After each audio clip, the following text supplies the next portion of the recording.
Good morning, everyone. Thank you for joining us. We have a lot to cover, so I'm going to hand this over to Kevin Clark to talk about upcoming calls, and then we'll proceed. Fantastic, and I'm glad that Lynn is leading us today. On Sunday, the 11th of April, Matthew Bishop will be with us. Matthew's a colleague and the former bureau chief in New York for The Economist and an executive with the Rockefeller Foundation, now doing a number of different things. He's going to share a topic, measuring our progress, based on him being a co-creator of the Social Progress Index. He'll be dipping into the challenges of big data and opportunities around measuring progress, not only in the ways that we've been measuring it in the past, but into some of the social and people needs that PCI is founded on. So it'll be great to have Matthew with us in just a few weeks. And you've all met Todd Hoskins. I introduced Todd to PCI by the middle of last year, and he's gotten actively involved in some things. We're going to share our sense mapping practice that's part of content evolution, and the way that we design for experience and engagement for fully human designs that bring about sensory intelligence, sense making, and we're going to be celebrating Sense Month in April. So the 25th represents kind of a capstone of some of the things that we're discussing with clients. If you're interested in general in what I just described, we can certainly get you an invitation to members of PCI to join our Friday at noon sessions for sense making. So with that, let me turn the call back over to Chris, and looking forward to hearing your remarks, Lynn. Okay. Great. Go ahead, Lynn, and you can share your screen. And you're on. Sounds good. Okay, can everyone see? Looks great. Yes. Yes. Let's see here. Make sure we have as participants here. And as usual, if you have any questions, put them in chat so that I can call on you folks when Lynn concludes his remarks. Okay, so we'll be talking this morning about this morning, afternoon, this whatever we're in, closing the digital divide, addressing some real world issues and how they relate to PCI. I'll be joined today by Leo Rudberg and Dr.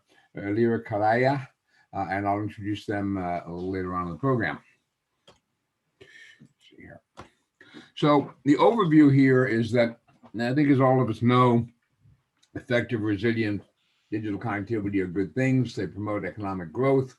And in this COVID world, they've become more or less essential for families, business, governance.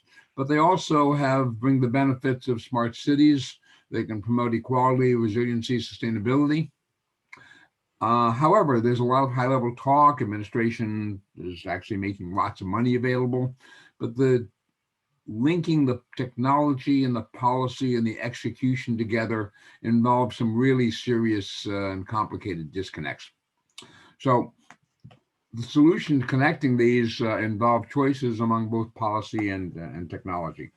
And one of the things we need to do is start by listening to people. Just, don't go in there with our preconceived solutions. Just go in there and start by listening to people.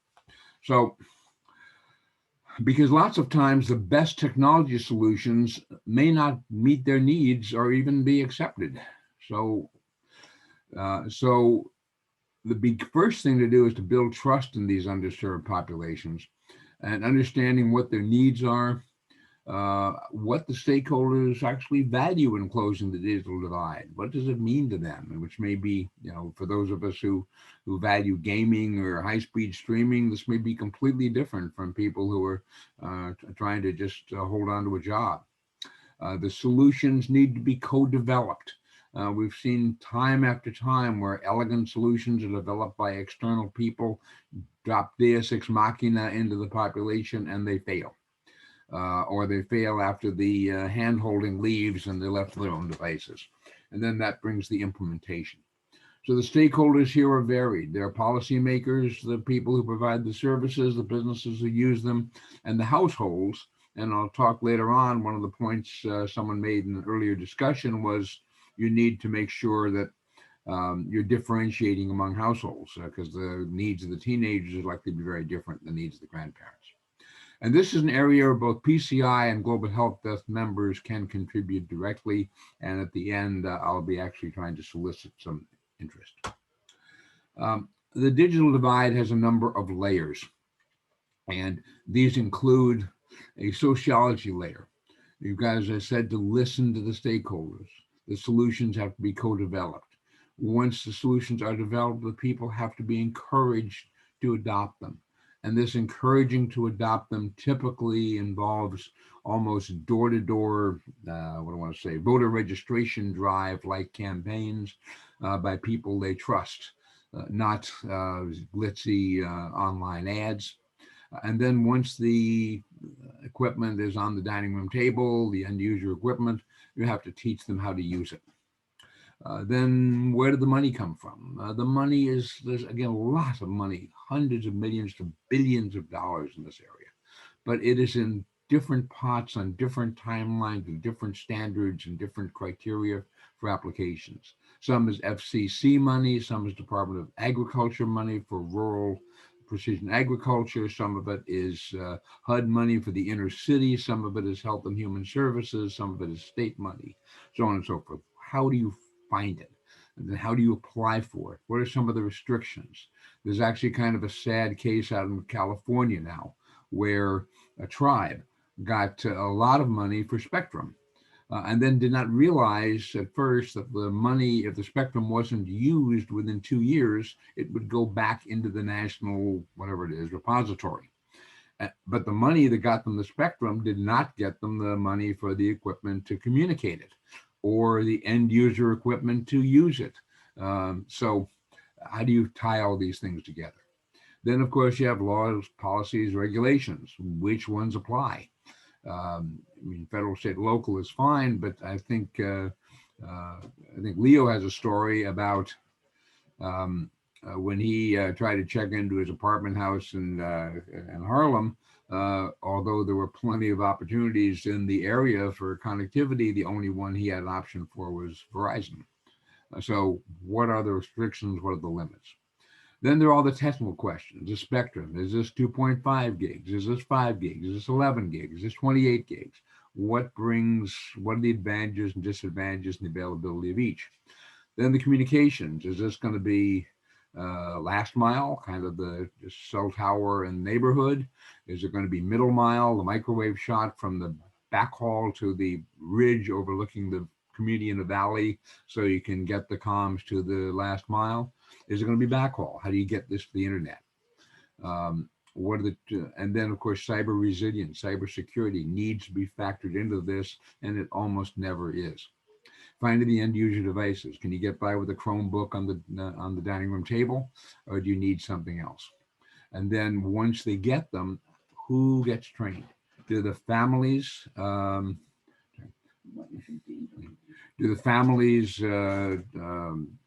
know how to teach? Or do they know how to do distance learning? Do they know how to do telemedicine? Do the kids know how to operate the systems? And ideally, we want to try to make use of STEM educators in the neighborhood in order to build a cadre of tech-savvy kids who can address their cohorts. So the whole point is you got to think end to end, and the most important part of this whole thing is not the technology, it's the people. So we did a little exercise with the notional rural county, and this is actually based on a county in Virginia called Botetourt. 25 miles roughly southwest to northeast, about the same size across. Population's around 35,000. Median income is about the national average, but the rural areas are much poorer. And the task, this was actually done for Young Engineers Week at Mason a couple weeks ago. What would it take to bring connectivity to about 50 houses that are, say, 10 to 20 miles away from the nearest cell tower? There's a city to the south, there's a little town, and then there's a country road, but but there are lots of isolated rural communities here. So when you talk to people, you say, well, what kind of questions you ask? And the answer always almost comes, oh, we got this cool technology. You want to do a cell tower? You want to do a LEO satellite? And I'm like, no, the answer is, who are the stakeholders? Which ones do you meet with? What do you talk to them about? What do you think their interest is going to be? And how would you use that interest or that input? So this is actually out of the discussion that went on that came out of this session during Engineers Week. And so the community groups, you've got the governing groups, you've got the Chamber of Commerce, you've got the residents. What do they see needing? And then zoning board control members, who sells the equipment, how do you tap into the different demographics, what businesses have a stake, what are the boundaries? Are there, for example, some kinds of data you'll be sharing where HIPAA rule protections have to apply? Is this an engagement that should take place over 1 or 2 meetings, or do you need to sit down and spend a couple months trying to understand what is important? And the key here is the relationships. Understand that people may not really know what they need at first when you do the interviews. And there are going to be barriers. So there's some local fears. Suppose we bring the broadband in, the kids see what's out there, and the kids leave. Other communities have told us if we don't get the broadband in, we know the kids are going to leave. Other concerns are the internet's dangerous. Do I want to expose my kids to this? The point is, you can't go in with your own assumptions. And so start with what are the challenges you face. Guard against gentrification. Those are one of the points people made. You can deploy the digital capabilities. If you do that, be careful that you don't, kind of draw a line across this section here and now make this part the gentrified section and this point an even more impoverished rural section. Co-develop the solutions, build a little, test a little. And then the communities, don't be surprised if they don't ask, what are you going to do with this stuff? We've talked to people before, we got no results. Why is this worth spending our time on it? And the solutions may not just be tech. You may have to implement some policies, zoning rules, things like that. Rely on this input to broaden your approach. So one of the things we're trying to look at is provide help desk as a service. And this is where we'll come back to what Global Help Desk and PCI can do to provide expertise such that if there's similar counties or communities, maybe some of these lessons could be transferred and learned. We're looking at the design and systems thinking approach. Design thinking, particularly in a model, is laid out with the Hasso-Plattner Institute in Potsdam and Stanford, has 5 phases, beginning with empathize to understand what the human needs are here. Then you define the problem. Then you ideate, which is basically post-it notes on a whiteboard, do some prototype, do some testing. And we're trying to approach systems thinking throughout to make sure the problems are addressed across stovepipes and don't just become channelized, say, into a one technology solution. So the idea about a sport team, and I put GHD down here, but could be applied to PCI or anybody, is you're going to have to, originally we're focusing in 4 areas. Native American communities, the upcoming tribal bandwidth connectivity program, when it gets announced, is going to be $1 billion for tribal connectivity, but all the applications will have to be in 90 days after the solicitation opens. How do you help people figure out what they even want and have to ask for? Then we're going to expand to Stafford County, Virginia, and Harlem for Leo's project. We'll talk about more of that in a minute. And then there's several things in Puerto Rico. So to do that, we're going to need people with several skills. Where do you get the funds? Where do you, what are the sources? How do you write the grants? So on and so on and so forth. Spectrum, where do you get it? How do you use it? What are the rules? Comms channels, backhaul, middle mile, last mile, mesh networks, LEO satellites. So lots of options out there. Almost all of them are going to have vested interests who are pushing one solution or another, like fiber to the home versus low Earth orbit satellite. That's got to be worked through a political process, not just a technical one. We have a very interesting case in Vermont right now where some people are advocating for the LEO satellites, but the company, the local communities have largely signed on to fiber to the home. And so again, that needs to be a lot of technical misinformation out there. That kind of thing needs to be addressed. End user equipment to needs and the bandwidth. What are the rules? If you're dealing with tribes, remember the tribes are sovereign nations. They have tribal councils, they have local laws, that has to be accounted for. And then once you get the equipment, how do you train the end users to promote the STEM? So we're gonna need people skilled in doing all this. In addition, for each specific project, we need people who can address the particular cases of the community in question, put together the Lego blocks, if you will. The most important of these is who has credibility with the tribe or the community to help develop the systems thinking model or the design thinking model. One of the things we're doing is we're using the term trusted interlocutor. We are always going to be outsiders in nearly all cases. So how do you go to somebody who's trusted by the community, who can work with us and help develop these ideas together? We've had a number at the Center for Resilient and Sustainable Communities in Mason of false starts with this, where we tried to work directly with communities and actually had trouble developing that kind of relationships. So one of the first things here is who are the trusted interlocutors.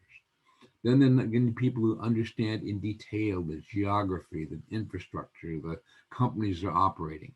Matt Rantanen, who runs Project Eagle Feather for PCI, I listened in a recent call for him about the White River Tribe in eastern Arizona, which was just a master's course in the level of understanding you need. What is the environment? What is the geomorphology? Where are the ridge lines? Where are the valleys? What are the plans for companies to install cable and cell phones? I mean, this was like, oh, gee, Verizon has a plan to bring fiber down Route 173, and then the FirstNet people are going to be putting in cell phone towers for emergency response. And if you design your telephone, your power poles right, you can actually get extra money by renting them as cell phone towers and things like that. That's the kind of stuff we're going to need. And then finally, people who know how to implement, prototype, and test. So introduce the StarTides Global Knowledge Sharing Network. Many of you know about this already, but StarTides began in 2007. It now has several thousand nodes ranging from universities in Asia to NGOs in Europe and Africa, to the Red Cross, to parts of the US government, to universities. It really is public-private, whole of government, transnational. It's just about knowledge sharing. And so the question is, how do you apply it to a project? It's also multidisciplinary. The key infrastructures, platforms of StarTides are energy, shelter, water, food, comms, nutrition, and public health, enabled by things like narrative and storytelling, systems thinking, logistics, the digital enabled technologies of things like open source geospatial imagery, blockchain,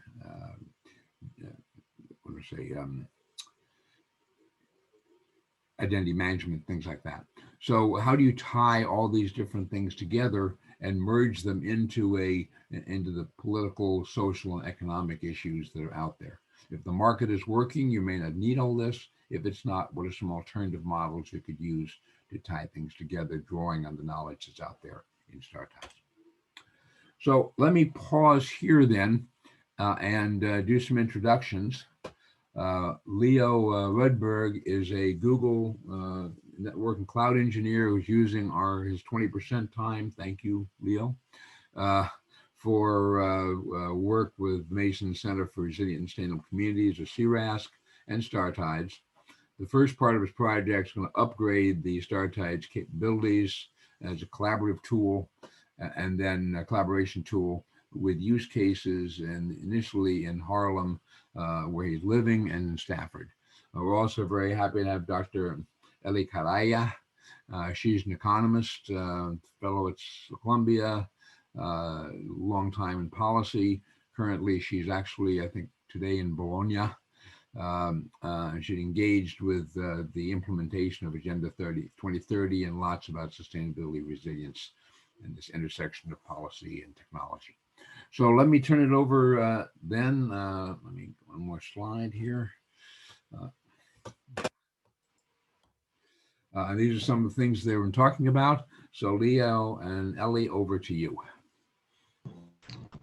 Great. Hello all, thanks for having us. I think Elira wants to introduce this section. If you're there. Hello everyone, and thank you for having us. As Lynn mentioned, I'm currently actually in Bologna, so I have my neighborhood Harlem in the background in New York. So connection has been a little bit on and off. So this amazing project, and both I and Leo are here just to convey some of the key messages that Lynn was addressing already. For what I'm concerned with involvement in the project, expanding the digital divide, as Lynn mentioned, requires to focus a lot on the population, the current engagement on building trust around these communities, and especially focusing on how digital inequality reinforce existing social inequalities. And we are trying, this makes the unique angle of our project, especially for New York and for the Harlem community we're focusing on. And as we all kind of know, until recently, the digital divide policy was focused mainly on the physical access. So with this project, we are aiming on actually improving the digital skills, understand better internet usage opportunities and benefits, and building awareness for the public. And since I am Leo, and I leave the grant to him for the technical part, we're focusing and starting with a focus in New York. We actually think that this could be nicely then used and integrated with other stakeholders and the other parts of the projects for the native communities, for Virginia, for so on. We are, as pointed out, and I didn't know, but Lynn was mentioning this in the slides actually. So I'm engaging on the joining force and engaging on stakeholder engagement in New York City community. As Lynn pointed out, it's very important that we figure out who are the stakeholders we can talk with, but we are also the stakeholders that can reach out to the community for us, and how we can join and work collaboratively, and project management, of course, and the policy and research side on the digital divide working paper we're also preparing with Leo. Thanks. Leo, over to you. Awesome. So stuff on my end, as Lynn said, I'm an engineer at Google, and part of my 20% time I've been working on this project. My focus lately has been kind of a two-pronged approach where one side I'm working with the Harlem community. I live in Harlem. A couple weeks ago, we attended a community board meeting. We're attending next month's meeting to kind of propose our project. I'm reaching out to kind of like nonprofit, think tank, and also like for-profit groups who are all in the kind of technology space, government organizations as well. We're planning on reaching out to the CTO of New York City to see if we can get buy-in from them as part of this project. Elira and I are working on like a survey questionnaire that we plan on sending out to people in the community to gauge. We're going to use this questionnaire to basically figure out what the problems are. As Lynn said, we don't want to approach this with like a top-down approach where we assume the problems and then assume the solutions. We really want to hear from the community what their problems are, and that way we can collaborate towards actually effective solutions. So that's one thing I'm working on. The other thing I'm working on is, as Elira mentioned, I'm working on kind of augmenting the Star Ties website to make it more of a tool where not quite like a social network, but a network where people who are either in the kind of resilience space or people who want to engage with people in their resilient space can kind of meet each other and work together. I think this would work really well in the global help desk context.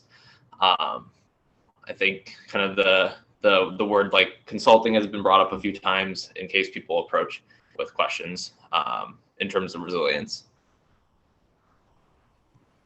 And Leo, Okay. I think we discussed before, but it'd be great if we could mention and add to what Lean was mentioning, how we think actually the PCI community can contribute as well for the best. Yes.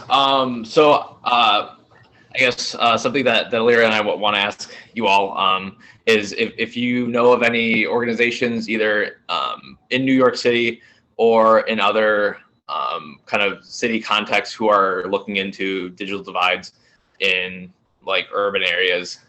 If you're aware of any of these groups or efforts or grants, it'd be awesome if you could reach out to us and we can start collaborating.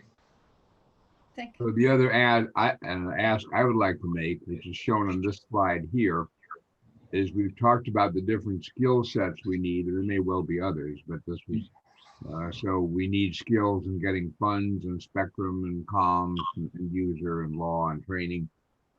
And then specific skills for, in this case, Harlem, but also Native American communities and rural Virginia and Puerto Rico.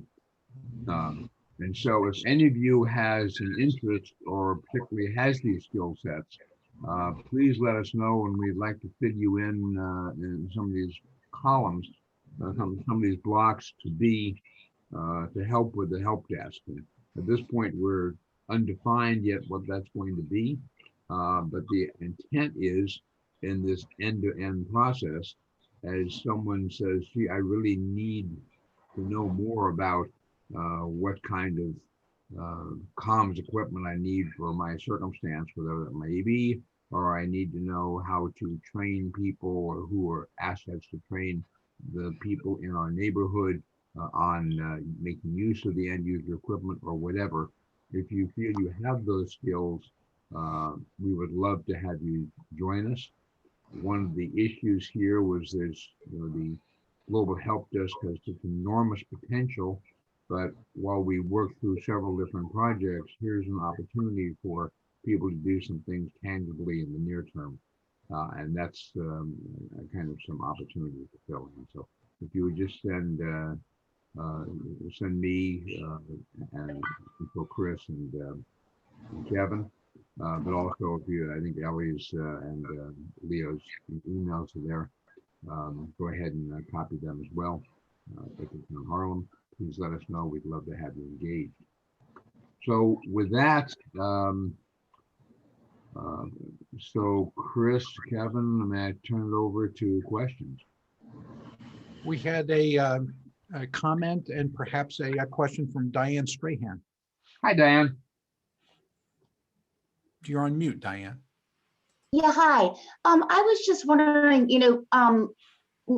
we're here in Washington, D.C., and there's a number of associations, and I'm literally trying to look it up right now as we're talking, that offer IT certifications, and they have all of the technology companies as members. So I just need to go back through my thing. And I would think if we could partner with those type of organizations from a global help desk perspective, that might automatically offer us, an association that has arms and legs to every IT organization, and all of those individuals who are getting IT certified, at least in the United States, but I think a lot of their members are global. So I just need to go look up the name of that organization. And then the other thing that I was wondering about from an international perspective, and obviously other people know more about ISOC than I do, but they've got a number of global chapters, and they're always looking to figure out, their whole focus is making sure that the internet works for everyone around the globe. And they're very much, I think, in line with the approach as far as localized from the ground up and making sure that we're addressing things from a local community perspective. But my point of all of this is maybe mapping, since you have this lovely chart here, Lynn, just mapping some associations that we could just pick up the phone and maybe call the the CEOs of and see if there's interest in them doing a call out to their membership base once we have a website or a place for them to sign up and have an expression of interest. I would think that would be fabulous, Diane. And I think the idea about being able to display on a display graphically what we're doing. One of the things Leo is doing in upgrading the website, I think we have a projects section of the StarTides website right now, which is pretty nascent as far as new things. And this could be an opportunity to focus on this. I'll try to get some language to people by next day or so that we can begin adding that. In terms of ISOC is the Internet Society. We just actually submitted two ISOC proposals on Friday, one for Puerto Rico and one for Native American communities. We'll see. This is obviously an enormously competitive process, and what they're looking for is not just connectivity, but they're looking at things that scale either regionally or globally. And so we'll see if our addressable for Native American communities was that each of the tribes is really a sovereign nation, and so you're dealing with not just a internal U.S. thing here. And the Puerto Rican was teed up as the beginning of a Latin American Caribbean Latin American collaboration. So we'll see what happens. But the ISOCs have been really, really helpful in this. Yeah, and there might be others. I just thought of ISOC, and again, I'll look up this name of this other association. But I do think, given all of the focus right now, there are these international organizations. So I'll do my best to think of others. ISOC, as far as scalability goes, hopefully our focus, because of your other work that you're working on also, Lynn, is we are trying to find the common threads with these communities, and even though each sovereign nation might be very unique, and even though each, Caribbean island or location may be unique, from a process and approach standpoint, we may find some great commonalities that we should be able to appeal to those organizations like ISOC that are trying to look for scalable solutions. I think Marconi Society might be another. Mm-hmm. And then one of the things that we're trying to fold, everything we're trying to do, we're trying to link it back to the SDGs and to see how there's obviously, in addition to anything on digital divide, there's obviously a lot of interest in the SDGs now, including U.S. domestic. And so we'll see how that's. Absolutely. And to tie that to the global debate, that's where we're including the impact that has on one of the three pillars of sustainability, not just economic, environmental, but also social. So. Okay. That's great. We have some comments and potentially questions from Doug. You're on mute, Doug. Sorry about that. Just getting off. Yeah, I'm Doug Cohulan. I'm with Nokia, and I'm also very interested in connecting the unconnected and the digital divide. And the FCC actually just issued a request for information on how to, how to spend $7 billion in funding for education. So, from a get funded perspective, there's a lot of funding right now. I mean, is there a list of what you have right now and potential funding opportunities, and then where is the holes and the gaps for funding? Or is the I have a issue trying paper to I'll circulate to PCI that we did about 2 months ago, and based on the work with the Native American communities, and then also with some of the rural counties in Virginia, Paul Sudathray, who's been working with us, developed a kind of a summary of these are all the federal sources we know about. These are the local sources for Virginia and for Native American communities. And then these are some of the organizations that are working there. And then this is some of the technology providers who are working there. So anyway, it's about a 15-page paper. I'm sure the full up document will be in the hundreds of pages by the time you get documented everything, but it was at least an attempt to start. And one of the things I would hope we can do is to kind of automate this in a way that addresses these different types of problems. So if you go in and say, okay, my community is located in zip code 22310, and they say, all right, well, then you've got to comply with Virginia laws, and you've got to comply with this tribal regulation, you've got to comply with this weird thingy. And oh, by the way, there's no point in using X kind of communication because it's not the permits haven't been granted in that area. Something like, again, to help people automatically work their way through the thicket to get to the solutions that are at least feasible to them, so they can begin trying to see what works. Okay, excellent. Yeah, one other comment is Nokia is part of internet.org. I haven't been involved for the last couple of years, but they have a really nice paper on that looks about affordability and accessibility. So how do you solve those two? And then after that, readiness and relevance. And I think this goes down to the end user equipment, because, you could get the general funding, you can have the spectrum, but, if the people don't have devices where the readiness to use those devices and the relevance to their own personal lives of how to use those devices, they can just sit on the shelf. So absolutely.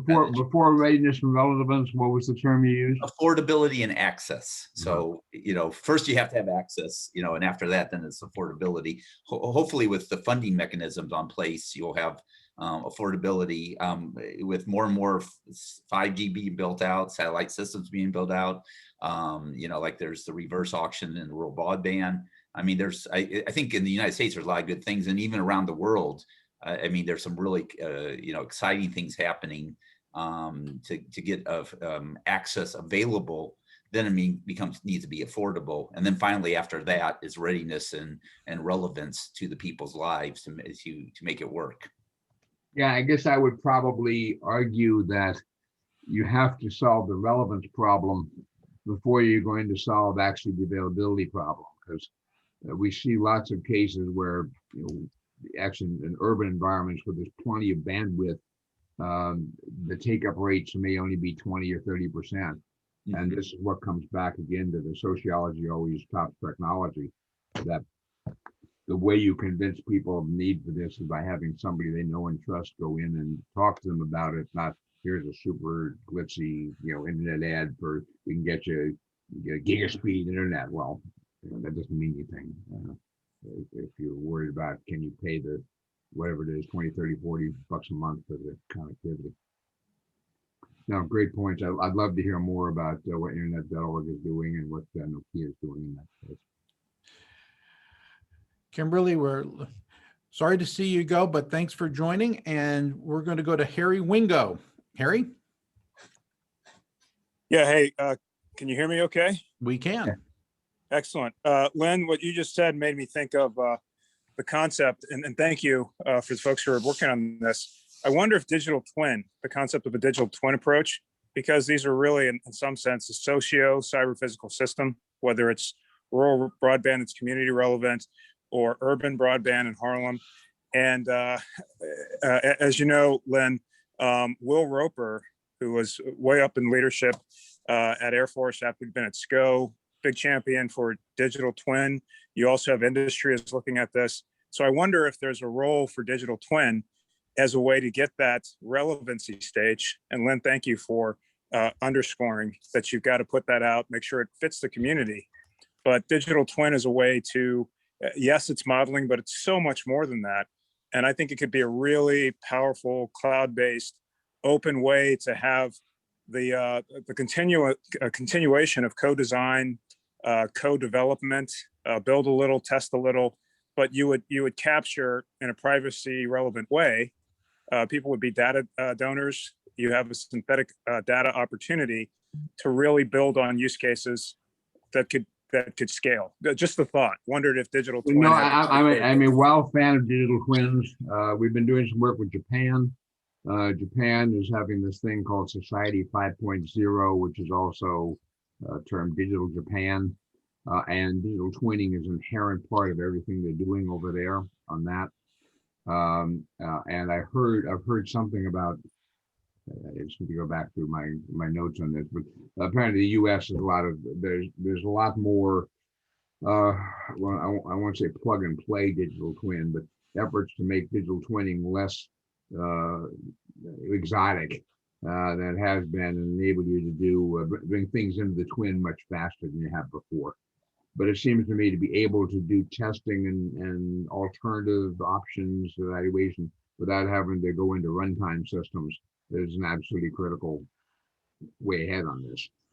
Yeah, that's the cybersecurity piece. Thank you, Len. And also, you just made me think, like, you have to make it easy. And Leo, you make me think of the TARA team.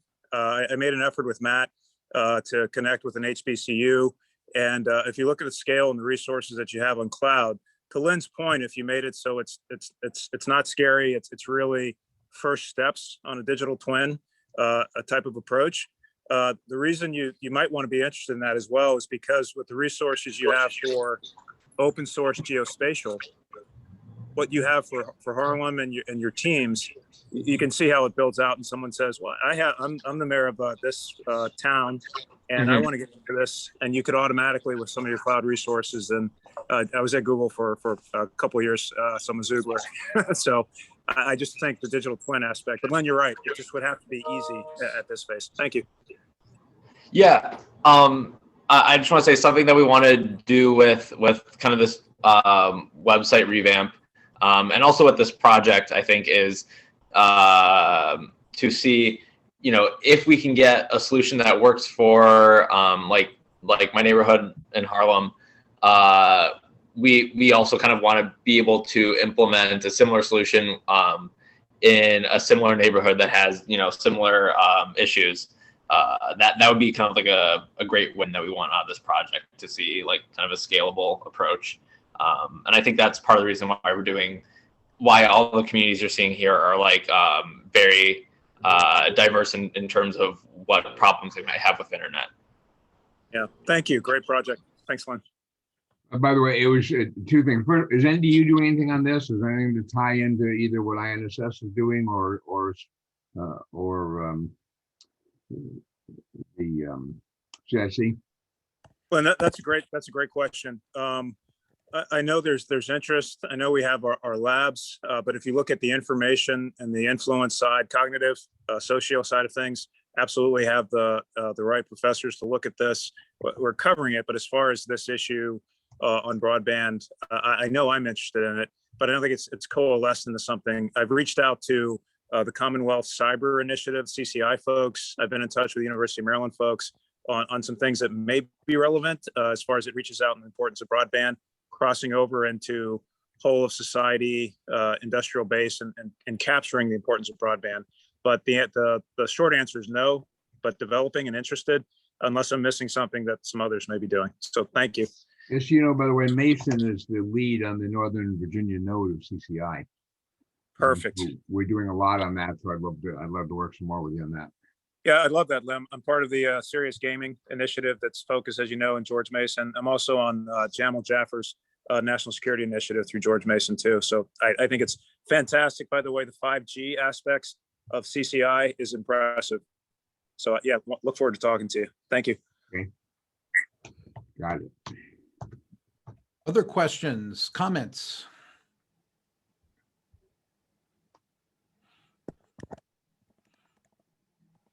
Lynn, what did you not unpack that that are on the charts that you wanted to, potentially embroider this with? Well, I think so certainly one of the issues is this: how you engage with the trusted interlocutors. One of the things that we have found is that there are two communities two groups that often gain trust in the community. One is young people, particularly those who have gone away to study somewhere and then chosen to come back to the community. And then the others are faith-based groups, some of which can be very helpful, some of which have their own other agendas to work with. But nonetheless, for example, in Puerto Rico, we worked with a number of mayors, and we worked with a number of individual, like farmers cooperatives, things like that. Only to find that, for example, after we'd done some of the work, the mayor was of a different political party than the governor, and so nothing we did was going to make a difference.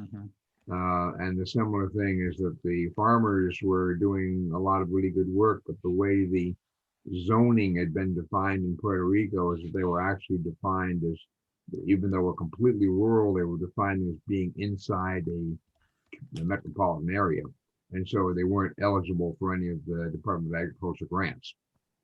And similarly in Appalachia, we worked with an NGO down there, and we're doing exactly what the NGO wanted. But in point of fact, you recognize that most of these communities will have felt they've been lied to by lots of outsiders for a long time.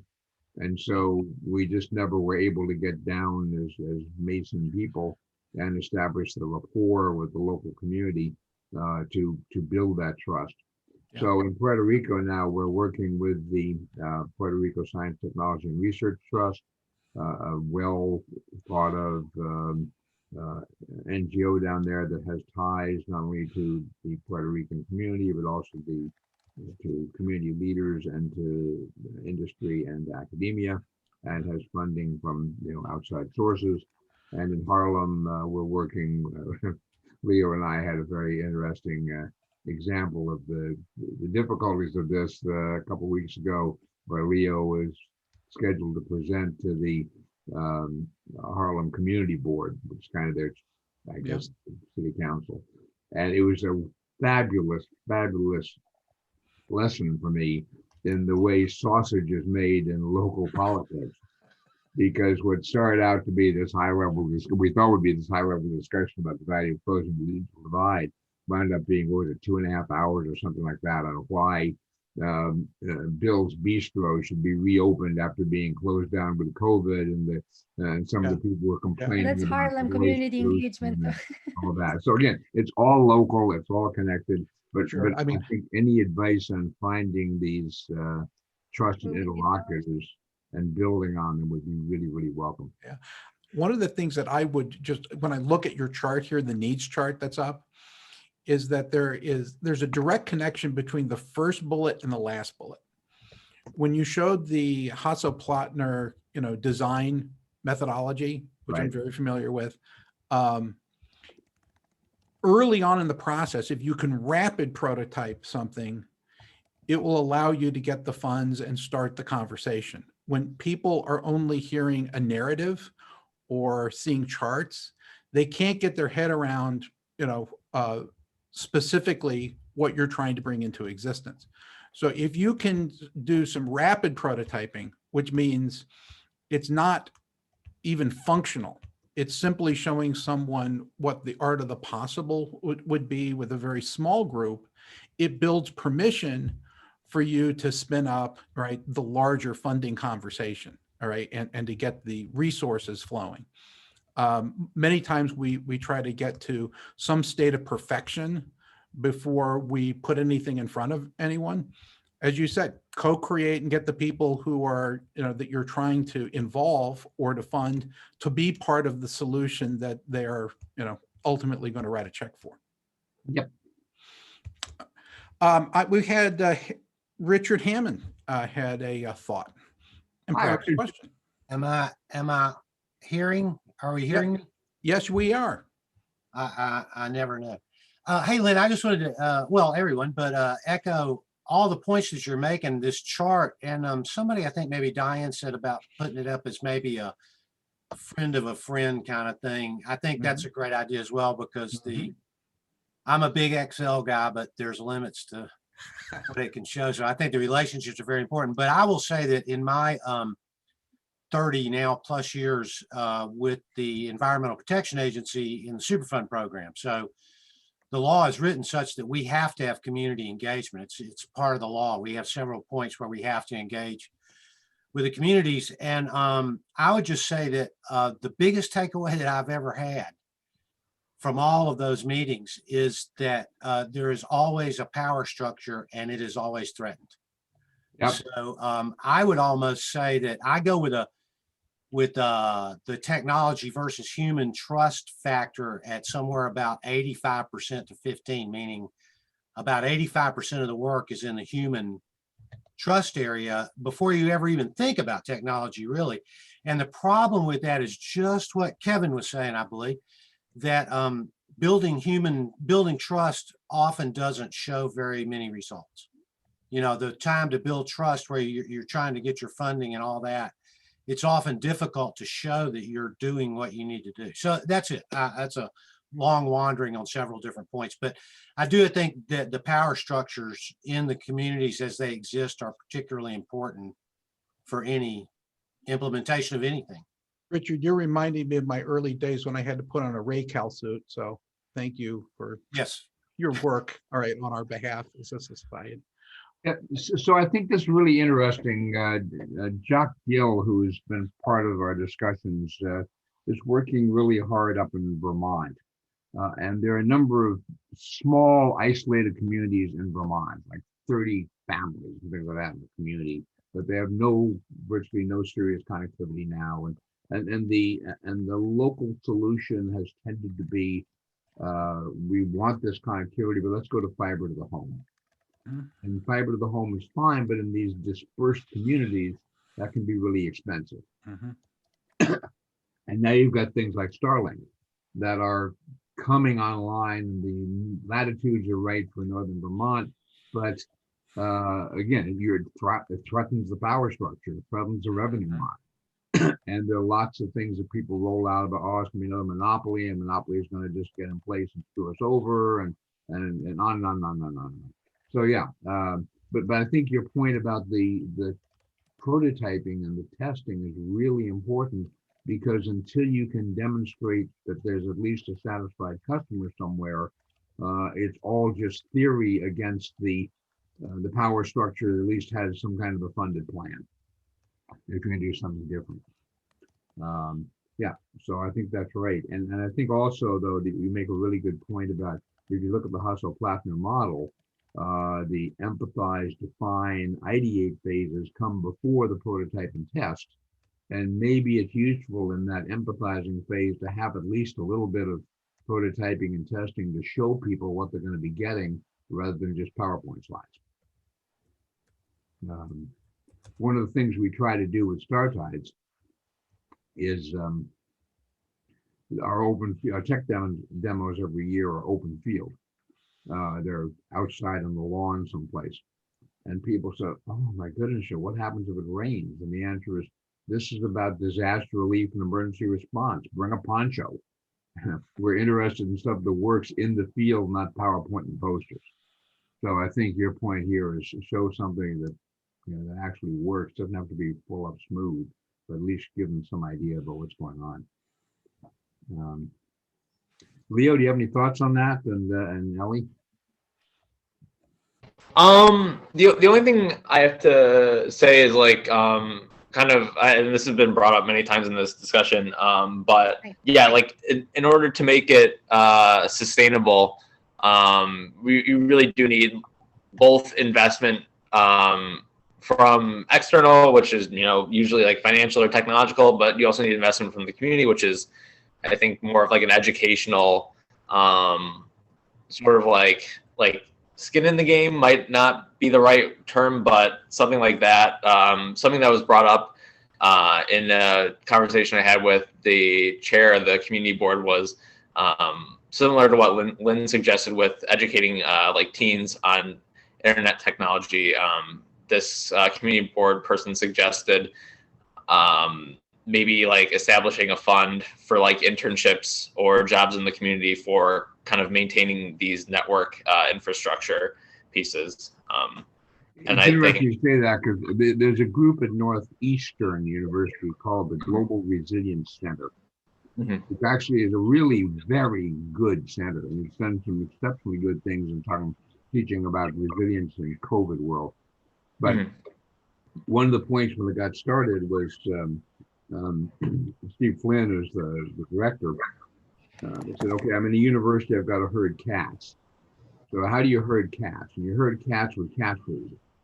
And what's cat food for universities is seed grants.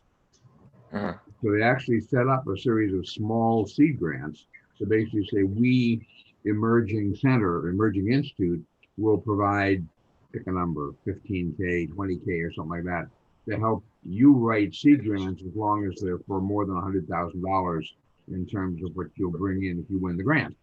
And the net result was, when we had an external review, I think there are 9 academic institutions, schools, or colleges, but in Northeastern, and the deans of every one of those just raved about how valuable this institute had been, because it helped their people get money.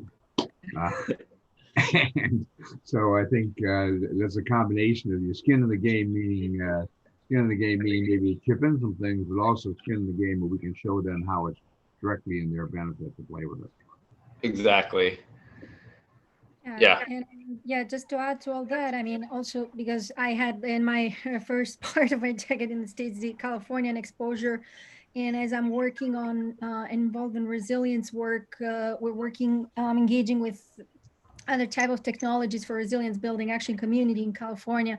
The most interesting part of all this is how do we engage with communities, and how do we kind of translate what we see from our knowledge angle point of view, and from all the government stakeholders and so on, how we combine all that with the local communities' needs, which are different for different areas in the US, in different states, different parts. So as Lean pointed out, I didn't want to just mention this at the very beginning, but there is this whole sustainability agenda we're talking about. So communities not necessarily are engaged or are knowledgeable about the different goals, but they would be very interested to know how this project, or how related project, in this case, the closing the digital divides, actually bring in, as we were mentioning at the very beginning, those impacts on any social issue or problems they might have. We experienced this Harlem call. I'm used to these calls. I lived in Harlem, and I've been part of this type of communities, this type of engagements. So me and Leo, we understand actually through this experience, which we couldn't even talk, and we had already made an engagement, that we need to speak with the people and address some of those issues that were actually raised on those type of meetings. So we need to find type of project development that combine the technologies, but also, as Lean was pointing out, the narratives, the community's engagement. So I think, Chris, we're at the end of our time, but we've also, all of us can stay longer for those of you who can keep joining us. Kevin or Chris, do you have anything you want to say about the upcoming, remind everybody about the upcoming talk in 2 weeks? Again, we have Matthew Bishop with us, and he'll be talking about measuring our progress. And 2 weeks after that, that'll be on, Matthew is on April 11th. And then 2 weeks after that, we have the sense mapping unpack for you folks. And Lynn, I think that there's some connective tissue between what you're trying to do and some of the visualization and sensory engagement that we can do for this initiative. So we're looking forward to that. For those of you who want to stay with us for overtime Q&A and discussion, we're glad to have you. And I heard from Jeff Evans in chat. You have a comment and perhaps a question. Hi, Jeff. Hey, Lynn, how you doing? No, it was really more of just a comment. We've all run into the same types of issues over the years where in Georgia, a certain provider was not allowing us to use utilities for fiber access into rural areas. And fortunately, those rules and policies are changing just because they have to. And that's why I think the work that this group here is doing is outstanding. And it really enjoyed working with Lynn and Leo and the whole group. But I also, just to let you know, I would be very interested in following up because technology outreach has always been my interest, but I also sit on the National Spectrum Consortium's Executive Committee for the Department of Defense and 5G outreach. Mm-hmm. And that involves a lot of spectrum and spectrum sharing. And then I sit on an IEEE committee for connecting the unconnected. So yes, I look forward to, this is a fantastic group. And I appreciate the invite. Thanks so much for joining us. Do you have any specifics, Jeff, on things you've heard in terms of, for the communities we're talking about, for Harlem, for Puerto Rico, for Native American, for rural Virginia, that might be things to engage on? I don't know if I have anything readily specific. Had some good discussions with Virginia Tech, who also has interest, obviously, with Virginia, but towards the western part of the state. The work with the Pueblo and Native Americans slowly continues, and that's probably going to be coordinated with the University of New Mexico. And Romero Jordan is a person leading a lot of that initiative there. And it's broadening out to another effort that's kind of parallel to this. It's called peace engineering, that might be of interest. And that's how do you train engineers to focus on the cultural, the conflict resolutions, et cetera, as we go forward in the future. They're actually one of the things we have at Mason is the Jimmy and Rosalind Carter School of Peace and Conflict Resolution. And tying them into peace engineering, I hadn't thought about it. We have a School of Engineering course, but tying those two together, they're both members of CRASC and could be a really interesting point. That might be a great connection, Lynn, because obviously the Carter Center is 1.5 miles from Georgia Tech. So there might be a tie in there with some things as well. Okay. Okay. Yep. Diane Strahan just made a comment, and I agree with her that Engineers Without Borders would be a good tie-in. Diane? Yeah, and Lynn or anyone, I'm happy to. I'm on a board called Peace Tech, actually, and one of the individuals I work very closely with is very tied into Jimmy Carter and his work, and he's actually been a big supporter of Peace Tech. But one of our other board members actually helped launch Engineers Without Borders and is still very engaged in Engineers Without Borders. So I'd be happy to make any introductions there as well. And then Lynn, just my other comment that I had put earlier was I dropped the name of that organization in chat, CompTIA. They're a huge organization. They're right here in DC. They have a lot of, from Cisco to Comcast to Nokia to everyone as their members, but they also do certification. I also noticed that Google is, has always had its own training, but it's launching a skills-based certification specifically. And Leo may know a lot more and could discuss a lot more, but my main point, whether it's Engineers Without Borders, CompTIA or Google, we have a ton of people that are being certified. And one of the first things they want to do is go put this knowledge to work, right? And especially if we could offer them a way to put it to work for social good. But I do really recommend that we give them an easy way to go. And Leo, it sounds like he's doing this, to a website and say, okay, I can invest 1 hour, 5 times a week, for blankety blank skill set. So if there was a matching engine that enabled people to go in and just very quickly put their top skill sets in, put in how many hours they could, donate. I honestly think if we could make this easy for people, and there may already be websites out there that do that, Leo, I just can't speak to them. But if we truly are thinking of doing this in cities across or communities across the globe, maybe some other organizations already have this, but certainly tying into all of these organizations that are doing IT certification would be awesome.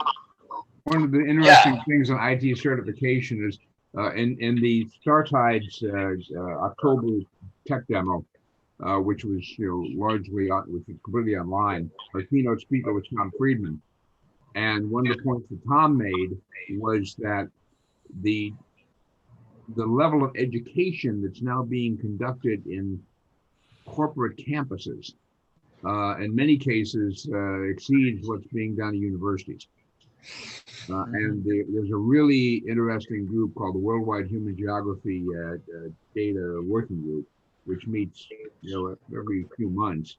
And they just had a session last month on basically mapping education. Well, I'll just add to that and say, Lynn, that Engineers Without Borders, I think, works with the universities, and they have university chapters. I'm not positive, but Yeah, no, sadly, Mason does something called the Engineers for International Development. And I had worked really closely at National Defense University with EWB, and they were actually instrumental in getting StarTide started. So I was hoping to find an EWB chapter at Mason, but there isn't one. But I'd love to reconnect with the group collectively. Ben Konsinski, you had some thoughts, some stories to share? Yeah, no, I just wanted to draw the analog with initiatives we did with the Carter Center on the Atlanta project, very much about digital divide reassessment and building a discipline of doing it, not only doing it, but building a discipline of doing it in a practice. And that was in a bit of an earlier time, but the Carter Center has always had that association, both from a domestic standpoint and international. Yeah, it's interesting because the Carter Center in Atlanta, and then at Mason, we have the Carter School of Conflict Analysis and Resolution. So they're two separate entities, but obviously they would have a good close tie and look forward to pursuing that. So Diane's left. Diane is also tied into the Peace Tech Lab, which is spun off from U.S. Institute of Peace, which really does some interesting work in this peace engineering area. Yeah. Okay. Other thoughts? Kristen, Deb? Going once? Hi, twice? Lynn. I just wanted to say thanks so much. It's great to hear you outline actually the things that you've encountered that have not worked. I found that, I don't know, somehow refreshing. In my world, I feel like there's not a lot of talk about that. So, and I've seen the effects of not talking about it. I don't know if the rest of you, I don't know. I have a background in evaluation. I worked for the World Bank for many years. So there have been a lot of things that work and a number of things that haven't worked. And I think it's great to just have this conversation about what it really takes on the ground and all the actual steps you've gone through, because it brings it to something that we can all grasp and understand. And I like the comment about how about a prototype, a rapid prototype. That's great too. And one thought I had is, in approaching different communities, is there any way to somehow connect with those communities who already want to do something like this? Like, I can't think of the channel, but maybe one of the group can, but that might help sort of kickstart things when you start with groups who already want something to happen, communities that have expressed an interest. I don't know, I'm just putting that out there for brainstorming. I would love to learn more about, because we've had a couple of cases recently of grant proposals where the grant proposal called for a really serious commitment from the community. And so the people who were helping us write the grant proposal, which typically in this case were the businesses, they said, "Oh yeah, we're working really closely with the Bolivar County leadership and so on and so forth, or the city of Arlington or whatever." And then when it actually came time to getting a letter of support from the governmental entity, it just bogged down in the bureaucratics of, oh, it's going to take us at least 6 weeks to get this through whatever. And so it was obvious that there was not the co-creation of this idea from the community. And so I think learning about that is something I'd really like to learn more about. And if there's a group of people who are, for example, in this grant we just did for the ISOC, the Internet Society, the first criteria we used is where are some shovel-ready projects that the communities are ready to buy into, rather than having to go out and build the trust relationships just because it was the grant proposal was open for 10 days and there wasn't a chance to do any of that stuff. So anybody who has if there's an organization of spring-loaded communities ready to leap on digital divide, we would love to learn about that.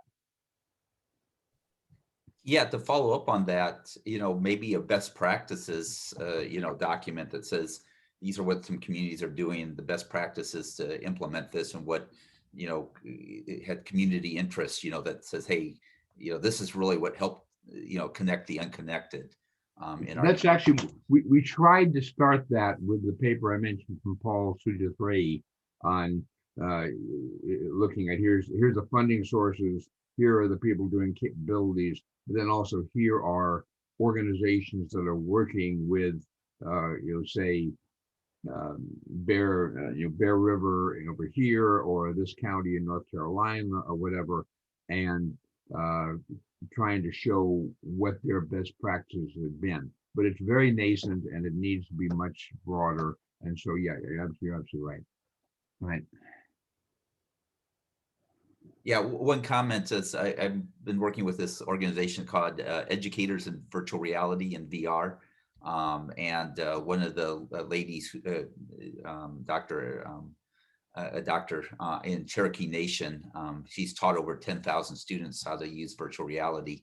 But again, going back to this engagement of the relevance and the readiness, and can you have devices that are easier to use, and you don't need to have a year-long training to use the device, and smartphones, are, where people get the smartphone and almost instantly they're working on it. So, I think it's all kind of, there's the device level, and then there's the network level, and then there's the application level, and to make it easier and easier for people to use those devices to have meaningful engagement of learning and applicability to their individual lives. Do you know Chris Tassone? Who? So Chris Tassone, Tassone, was on an earlier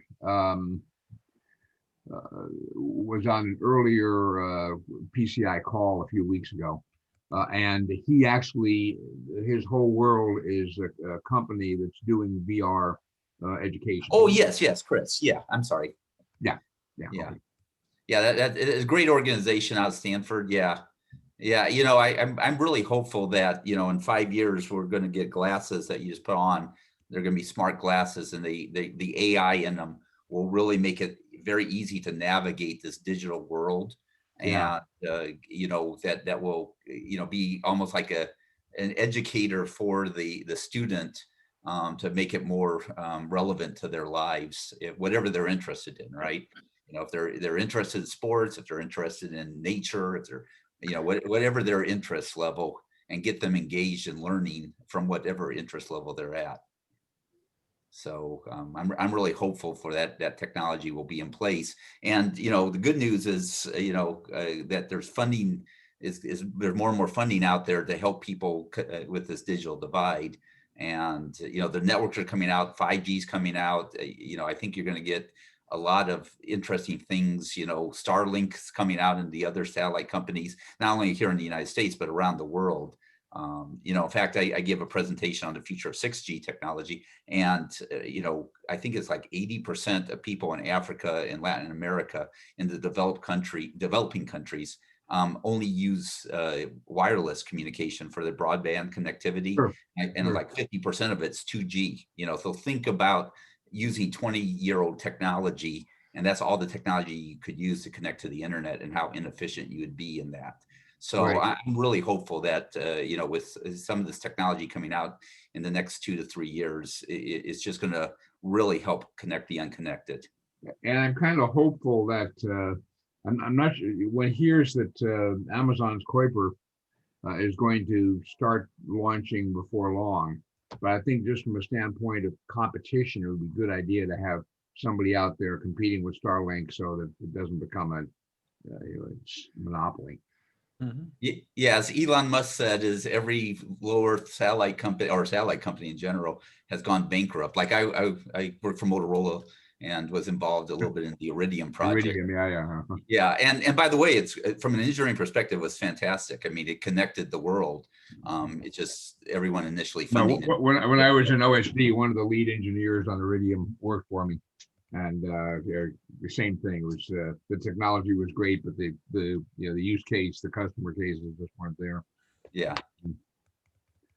Yeah, but but Iridium survives, and in fact, DoD looked around and said, "Geez, this is a capability we actually have to have for some of our missions," and so put some money back into it. But anyway. Right, and then China's actually launching their fleets of satellites too. So there's going to be, like I said, there's going to be connecting the unconnected with using 5G technology and then 6G technology. So it's going to really, have it's going to be accessible to everyone. Then the question is affordability, and then finally is how do you get to the relevant side, and that's where I'm really interested in the AI for helping students. So you don't need to have an engineering degree to use the technology. Right. I remember when GM was on its heels, Lynn and Doug, that and I was working with corporate strategy at IBM, that I was trying to buy the OnStar capability for 5 cents on the dollar, and so that we could shower diagnostic information down on a whole network of devices. And I couldn't get it through. I couldn't get them to do it. I needed some of that Department of Defense, view. Yeah. Got it. So we're coming up to the top of the hour, folks. Other thoughts? Leo, is it Ellie? Is that is that what you prefer? I'm sorry. Is it me or Leo? I was just asking, do you prefer Ellie or Elira?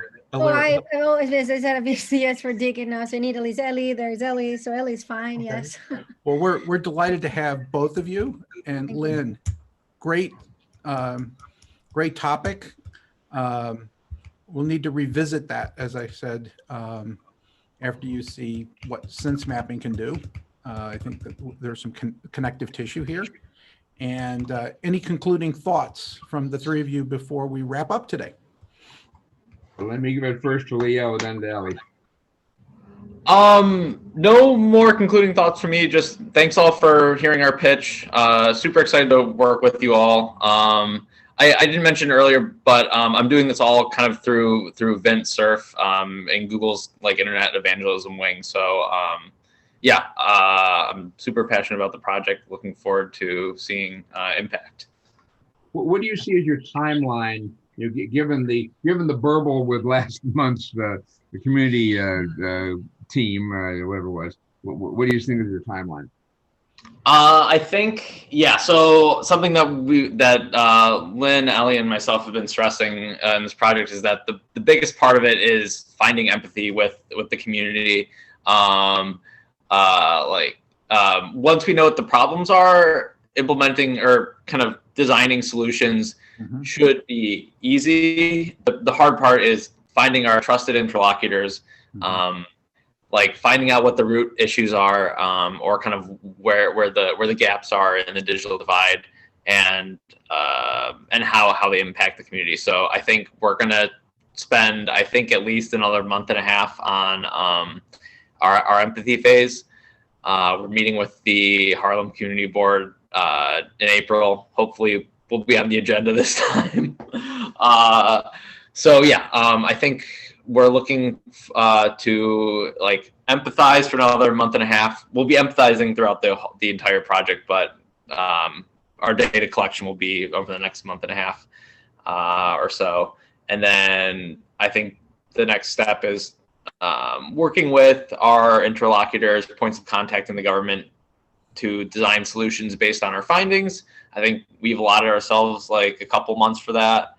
And then implementation, which now, since by that point we'll know what we have to do, we just have to do it.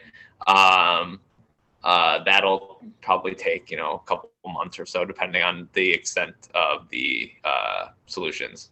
So, but then in parallel, you're going to be working on the network upgrades also, right?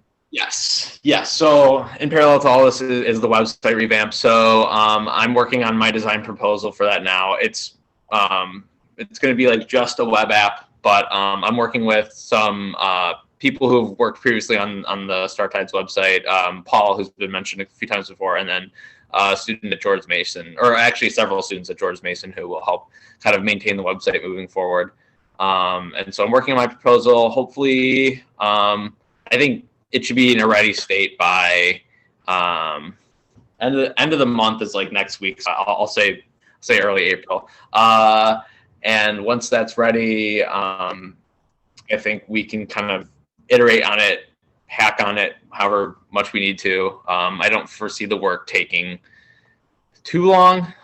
Maybe 3 months to finalize everything.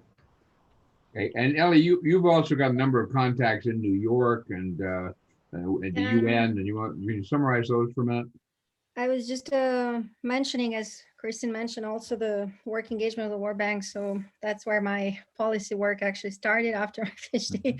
So learned a lot from those projects, implementation and so on. Currently, I mean, since last year, engaged on the sustainability and agenda. And also at the moment, I mean, since last year, actually, since the crisis hit, I started on a startup adventure, let's say, that combines really research, policy, and what I saw as a need of research, policy, and innovative technologies coming together. I've been a member of the CIRAS community, and so discussing with Lean and StarTide and so on for the past year, very engaged on resilience currently. So what I see here is that the digital divide, at least for the city of New York, but for much of the communities that come at light, especially during this COVID crisis, right? So at the basis of the need, and this is just a great project that Lean launched, is the understanding of, as some of you were saying, what are the communities that specifically have already this need and have some of this funding and desire to start this implementation, and how do we bridge and how do we engage between the technical knowledge, which I love these science policy connections. Working with Leah has been great in this. And thank you to Lean for involving, and how do we connect these dots in accelerating like the process of bringing our knowledge to action at the best. And that's all. So I'm happy to continue the conversation and see where this can lead. Possibly this project could be of interest in Italy as well, where engaging is a little bit harder, but we don't know. So this is a prototype we're launching, and as Lean asked about the timing, I'm actually helping on and trying to accelerate together this timing of outreach, at least in New York, where people even during crisis operate on a need base and on engagement base. So let's hope we'll come back with some good updates. And so let me turn it back over to Ellie. Thank you so much. Let me turn it back over to Chris to wrap things up. Great, thank you, everyone. And let me just echo the power of the rapid prototyping.